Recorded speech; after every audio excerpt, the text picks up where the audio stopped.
First ever factory outlet Mukunda jewellery KPHB Kothapet Khammam Somajiguda Hanamkonda. నమస్తే రమ్మగారు. నమస్తే జయ. రమ్మగారు, జాగ్రత్తలు అతి జాగ్రత్తలు.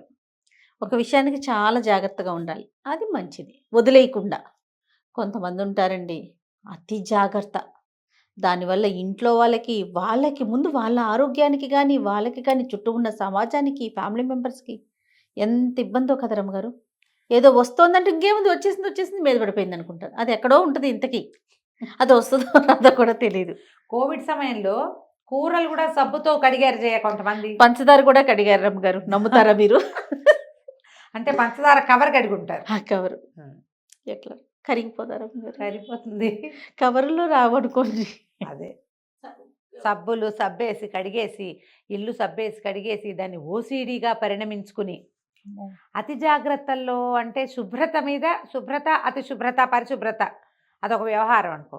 ఈ జాగ్రత్తల్లో ఇవి ఏంటంటే హెల్త్ పరమైన జాగ్రత్తలు పిచ్చైపోతున్నారు జయ. నిజంగా రమ్మగారు, అవన్నీ ఓసిడీలు. ఏది చూస్తే అది అంతే, అలాగే ఉంటుంది. తాగండి అంటే తాగటం తాగేటివే. ఏదో ఒకటి తాగుతూ ఉండటం. కషాయం అంటే రమ్మగారు, వంటింట్లో ఎన్ని ఐటమ్స్ ఉంటాయో, యాలకుల దగ్గర నుంచి, చెక్క దగ్గర నుంచి, లవంగాయల దగ్గర నుంచి, జీలకర్ర దగ్గర నుంచి, మిరియాలు, పసుపు, నువ్వు చెప్పేవన్నీ పేర్లు మొత్తం కలిపి చక్కగా పొయ్యి మీద పెట్టేసి నీళ్ళల్లో, ఆ నీళ్ళే పొద్దున్నుంచి రాత్రి దాకా తాగే వాళ్ళు నేను చూస్తున్నాను రమ్మగారు. నువ్వు చూస్తావేమో జయ, మరి నేను కూడా వింటూ ఉంటాను. ఏదైనా ఒకటి తాగాలి.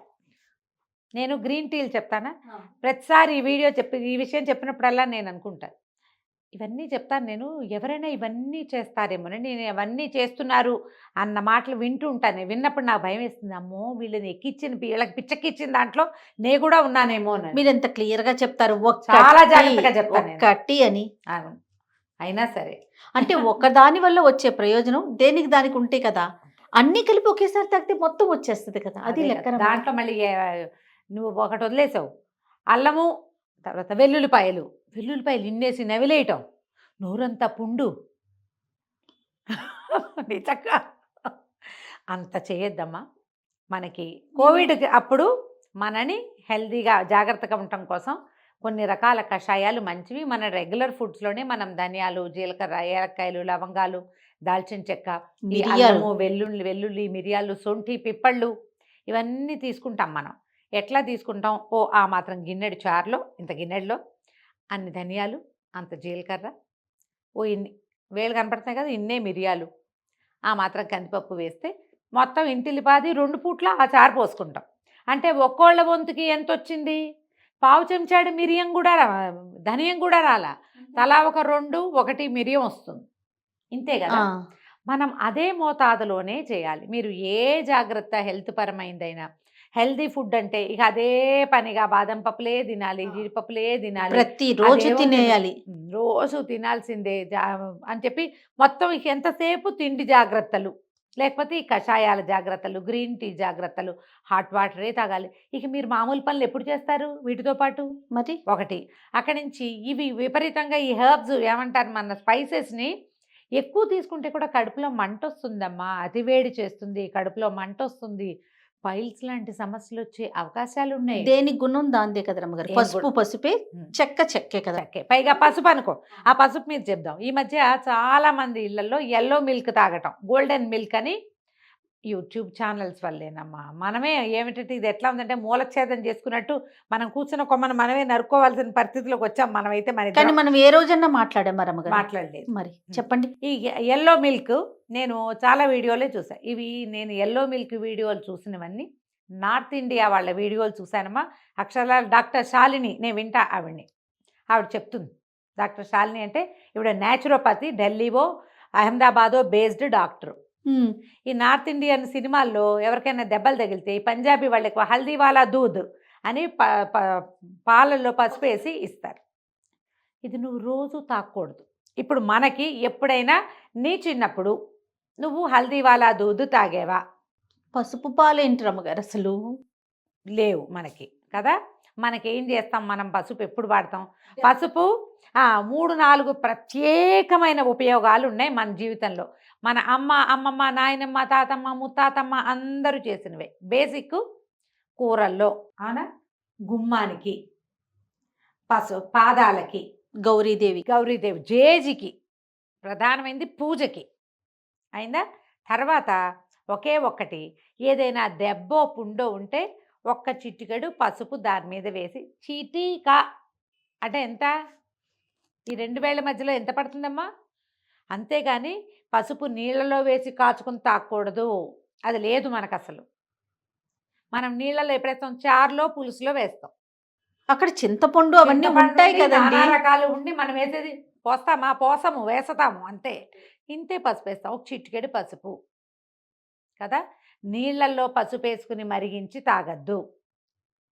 పసుపు పైగా ఎలా తీసుకోవాలంటే దాంట్లో కర్క్యూమిన్ ఉంటుంది కదా, అది హాట్ ఆయిల్లో పడితే ఎక్కువ మంచిదని చెప్తారు జయ. అందుకని మనం తిరగమాత వేస్తామా, ఇంగువ అన్నీ వేసాక పసుపు వేసి కూర ముక్కలు పడేస్తాం, లేదా కూర ముక్కలు వేసి దాని మీద పసుపు నూనె కలిస్తే ఎక్కువ మంచిది. రమ్మగారు పచ్చి పసుపు కొమ్ములు అంటారు రమ్మగారు, అవి కూడా వింటున్నానండి. వాటిని కూడా అరగ తీసుకొని వేడి నీళ్ళలో కలుపుకొని కాదు తాగేస్తున్నారు నేను చెప్తా, పచ్చి పసుపు కొమ్ములు నేను కూడా తింటా, సంవత్సరంలో 1 లేదా 2 సార్లు అంతే. అంతే. రోజు కాదు కదా. కాదు రోజు కాదు. రోజు తినే వాళ్ళని చూస్తున్నాను రమ్మగారు నేను. మనం తినామా, నార్త్ ఇండియాలో కొన్ని ప్రాంతాల వాళ్ళు తింటారు, ఈ రాజస్థాన్ ఆ వైపున్న మార్వాడీసు పచ్చి పసుపు కొమ్ములు ప్రత్యేకంగా ఒక సీజన్లో వస్తాయి, వాటిని కూరగా కూడా వండుకొని తింటారు. మన వైపు చాలా తక్కువ. నేనేం చేస్తానంటే మామిడల్లం, పచ్చిమిరపకాయలు, పచ్చి పసుపు 2 టైమ్స్ చేస్తున్నాను జయ, సంవత్సరంలో 2 సార్లు. నువ్వు నిజంగా నమ్ము, నేను ఆల్రెడీ మన వీడియోలో కిచెన్ వీడియోలో కూడా చెప్పాను. దాంతో ఒక చారు చేయటం చూపించాను, సంవత్సరానికి ఒక్కసారి చూపించాను నేను అల్లం చారుతోటి. అవును. తర్వాత ఏమో ఈ పసుపు ఇది చిన్న చిన్న ముక్కలు కోసి నిమ్మరసంలో ఊరబెట్టి తినేది. ఏడాదికి ఒకసారి అమ్మ. ఎంతసేపు పసుపు కొమ్మలు దొరికినప్పుడల్లా చేయమని మాత్రం కాదు. పచ్చి పసుపు కొమ్ముల్ని తినేస్తున్నారు. మనం తినం, మన ప్రాంతంలో తినరు. మన వెదర్కి సెట్ కావాలి కదా. సెట్ కాదు. మనం ఏంటంటే మన ఒంటికి ఆరోగ్యమైన వస్తువులు, సాధారణ మానవ శరీరానికి ఉపయోగపడే వస్తువులు చాలా ఉన్నాయి. ఇవి ప్రాంతీయంగా విడదీయబడ్డాయి. మన ప్రాంతానికి కొన్ని చెప్పబడ్డాయి, వాటిని చేయాలి. హిందీ ప్రాంతాలకో లేకపోతే తూర్పు మన ఉత్తరాంధ్ర వైపు ప్రాంతాల వాళ్ళవి మనం తినలేము. వాళ్ళు విపరీతంగా నువ్వులు తింటారు జయ, మనం అంత తింటామా? తినం. ఇక్కడ అంత నువ్వు లేదు, కొద్దిగా ఉంటాయి నువ్వుల వాడకం, శాస్త్రార్థం వాడతాం, అంతేగాని అదే పనిగా వాడకూడదు. ఇది ప్రధానంగా ఏంటంటే మన ఏరియాని బట్టి మన జాగ్రత్తలు కూడా ఉండాలి. ఈ అతి జాగ్రత్తల్లో రోజువారీ కషాయం తాగమన్నారని ఇంత పసుపు, లవంగాలు, ఏలక్కాయలు, దాల్చిన చెక్క, చేతికందిన ఇవన్నీ స్పైసెస్ అన్నీ అందులో వేసి మరిగించి పోనీ తాగండి పోనీ 1 టైం. ఇగో 1 ounce ఇంత గ్లాసుడు చేస్తే ఇంటిల్లిపాది తలా కాస్త పుచ్చుకోవాలి. ఈ రోజుల్లో శీతాకాలం మిరియాల కషాయం తీసుకోవచ్చు. మనం రోజువారీ మిరియాలు మనకి చారుల్లో, పులుసుల్లో ఉంటాయి. మిరియం మన ఒంటికి అలవాటు అయ్యి ఉంది, దాన్ని కొంచెం మోతాదుగా మరి ఇంకొక పిసరుగా తీసుకోవచ్చు. 1 గ్లాసు కాస్తే ఇంటిల్లిపాది 1 టైము. దానికి అనుపానం ఏంటి, అందులో బెల్లం వేసుకోవాలి లేదా పటిక బెల్లం వేసుకోవాలి. దాని అతివేడిని తగ్గించే ఇంకొకటి ఏదైనా అందులో కలుపుకొని తీసుకోవాలి. మీరంతా చేయొద్దు. శుభ్రంగా కరివేపాకు, కాసిన ధనియాలు, 2 మిరియాలు, చిన్న అల్లం ముక్క వేసి 1 గ్లాస్ కాస్తే ఇంటిల్లిపాది తలా 1 పావు గ్లాసు తాగితే సరిపోతుందిగా. ఇన్నేసి ఈ పదార్థాలన్నీ వేస్తే మీ పొట్టలో పుళ్ళు రావచ్చు. తులసాకు రోజు తినొచ్చారమ్మగారు, ప్రతిరోజు? అంటే జలుబుగా ఉన్నప్పుడు ఏవో 2 సార్లు 2-3 రోజులు తినచ్చు, జలుబు లేకపోతే తినకూడదు. ప్రతిరోజు తింటే ఫ్యూచర్లో రాకుండా ఉంటుంది అలాంటిది? అలా ఏం ఉండదమ్మా, అట్లా ఉండదు, అలా తినమని చెప్పరు. అప్పుడు అసలు అది పనిచేయదు కదా అంటా నేను. మనకి పని చేస్తుందో లేదో అవసరమైనప్పుడు, ఇప్పుడు అది ఒంటికి అలవాటు పడిపోయినప్పుడు రేపటి రోజున నీకు నిజంగా జలుబో, దగ్గో, సమ్ ఇష్యూ ఉన్నప్పుడు ఇంక ఈ ఆకు ఏం ప్రభావం చూపిస్తుంది? ఏమో ఆ పాయింట్ అయితే నేను చెప్పలేను. కానీ తమలపాకులు వేసుకున్నట్టు రోజు తులసాకులు నోట్లో వేసుకోమని మాత్రమే ఎవరు చెప్పరు జయ. ఆ జలుబు చేసినప్పుడు, ఏదైనా బద్ధకం, గొంతులో ఇబ్బందిగా ఉన్నప్పుడు 2 రోజులు తులసి రసం తీసుకోవాలి. అది వైద్యంగా తీసుకోవాలమ్మా, ఆహార పదార్థం కాదు అది. ఇంకేం చెప్పను, రోజు తినడానికి ఆహారమా అది? బ్రేక్ఫాస్ట్ అలా తీసుకోకూడదు. ఇప్పుడు తమలపాకులు వేసుకుంటారు రోజు, అది రోజువారీ అన్నం అరగడానికి ఉపయోగపడింది. ఎన్ని వేసుకుంటారు? 2 ఆకులు, 2 అదేవారు 5 ఆకులని లెక్క చెప్తారు. ఈ 5 ఆకులు ఎప్పుడు ఏదో హెవీగా తిన్నప్పుడు, ఎంతో భోజనాలు పెట్టాం, సత్యనారాయణ వ్రతం చేసాం, ఏదో పూజ చేసుకున్నాం, చెప్పని పదార్థాలు వండాం, పంచభక్ష పరమాన్నాలు తింటే ఆ అన్నం గొంతు దిగడానికి అరుగుదలకి ఒక 4-5 తమలపాకులు 4 చిలకలు చుట్టి వేసుకుంటే పోనీ ఒక రకం. పురటాలు కొంచెం డెలివరీలు అయ్యాక రోజు తమలపాకులు వేయిస్తారు, కాల్షియం పడుతుంది, సున్నం వెళ్తుంది లోపలికని తల్లులకి. తర్వాత ఏముండదు, నెలలు పెద్దవయ్యాక మానేస్తారు, బాలింతరాల ఆకులు కూడా తగ్గిపోతాయి. ముత్తైదు ఆకులు వేసుకోవాలని ఇదివరకు ఒక సిద్ధాంతం ఉండేది, ఎందుకంటే కాల్షియం కోసం. అవునవును. మనం ఇప్పుడు కాల్షియం టాబ్లెట్లే మింగేసుకుంటున్నాం హాయిగా, తమలపాకులు గుట్టుకు. వేసుకుపోయినా వచ్చిన నష్టం లేదు.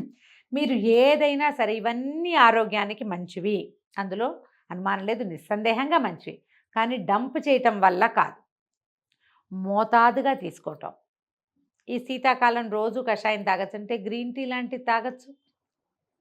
ఆ గ్రీన్ టీలో ఎంత గ్రీన్ టీ పెడతాము? ఒక గ్లాస్ గ్రీన్ టీ పెట్టుకుంటే ఒక్క తులసి దళం. నేను చేస్తాను చెప్తున్నాగా, 2 మిరియాలు, ఓన్లీ 2 అయిపోయింది. ఇంకేం అక్కర్లా, అంతకంటే అక్కర్లేదు, వేయకూడదు, ఏది పనికిరాదు. అట్లా మీ వైద్యానికి అసలు పనికిరాదు. ఇంత జాగ్రత్తల్లోకి వెళ్ళకండి. మనకేదో ప్రాబ్లం వచ్చేందుకు ఒక అవకాశం ఉందని వింటున్నాం, పాయింటే. ఈ జాగ్రత్తలతోటి కొత్త ప్రాబ్లమ్స్ మీరు కొని తెచ్చుకోవద్దు. పిల్లలకు కానీ పెద్దలకు కానీ ప్రధానంగా హాట్ వాటర్ తాగండి, అదే మంచి వైద్యం. జీలకర్ర లాంటివి సౌమ్యమైన పదార్థాలని తీసుకోవచ్చు. అంత జీలకర్ర ఒక పెద్ద గ్లాస్కి జస్ట్ మరిగించి తీసుకోవచ్చు. మీకేమిటి పొట్ట, స్టమక్ డిజార్డరు, పైత్యం, వామిటింగ్ సెన్సేషను, నాసియా ఎంతసేపు అలా ఉంటే జీలకర్ర. హాట్ వాటర్ కూడా డే అంతా తాగమంటారా, లేకపోతే మార్నింగ్ అట్లా ఏమన్నా అనిపిస్తుంది? సమయాల్లో మన వెసులుబాటు కొంత ఏదైనా తాగబుద్ధి అయినప్పుడు హాట్ వాటర్ తాగండి, ఎర్లీ మార్నింగ్ తాగండి. నేను ఒక ఆయుర్వేదం డాక్టర్తో మాట్లాడినప్పుడు మార్నింగ్ 10 వరకు హాట్ వాటర్, మళ్ళీ ఈవినింగ్ 6:30-7 నుంచి హాట్ వాటర్ అంటారు. డే అంతా నార్మల్, పూట వేడి నీళ్ళు తాగచ్చు అని చెప్తారు. డే అంతా నార్మల్ గా వెళ్ళిపోండి. పొద్దున్నే మీరు నిద్ర లేవగానే ఒక 2 గ్లాసులు వేడి నీళ్ళు తాగండి, పొట్ట క్లియర్ అవుతుంది, ఇంటెస్టైన్ సిస్టమ్ ఏమనాలి దాన్ని, అవే పేగులు క్లీన్ అవుతాయి. రాత్రిపూట మళ్ళీ మనకి నీళ్ళు తాగాలనిపిస్తుంది అనుకో, మంచినీళ్ళు ఎక్కువ తాగద్దంటారు కదా రాత్రిళ్ళు, అందుకని హాట్ వాటర్ తాగితే సరిపోతుంది. పడుకునేటప్పుడు కూడా ఒక గ్లాస్ వేడి నీళ్ళు తాగి పడుకుంటే, పాలు తాగే వాళ్ళు తాగుతారు, కాకపోతే హాట్ వాటర్ ఒక కప్పు హాట్ వాటర్ తాగి పడుకుంటే సిస్టమ్ బాగుంటుంది, అంతే. అంతకంటే ఇక అదేదో వెర్రెత్తినట్టుగా మాత్రం ఏం చెయ్యొద్దమ్మా, మీ సిస్టమ్ని పాడు చేసుకుంటాం. మనం ఏమైనా చైనా వాళ్ళంటే రెగ్యులర్గా హాట్ వాటర్ తీసుకుంటారు వాళ్ళు, అట్లా వాళ్ళని వీళ్ళని చూసి నిజంగా వీడియోలే రమ్మగారు, దీని ఎఫెక్ట్ మాత్రం ఖచ్చితంగా అండి. హాయిగా మనం కుండలో నీళ్ళు తాగుతాము, ఎంత హాయి మానేసాం, కుండలు మానేసి. అవును, ఇవన్నీ వేలం వేరేనండి, వేలం వెర్రితోటి తెలిసి తెలియదు. ఒకవేళ మీరు అన్ని కషాయాలు మీకు ఇంట్రెస్ట్ ఉంటే మీ సమీపంలో ఉన్న వైద్యుల్ని సంప్రదించండి.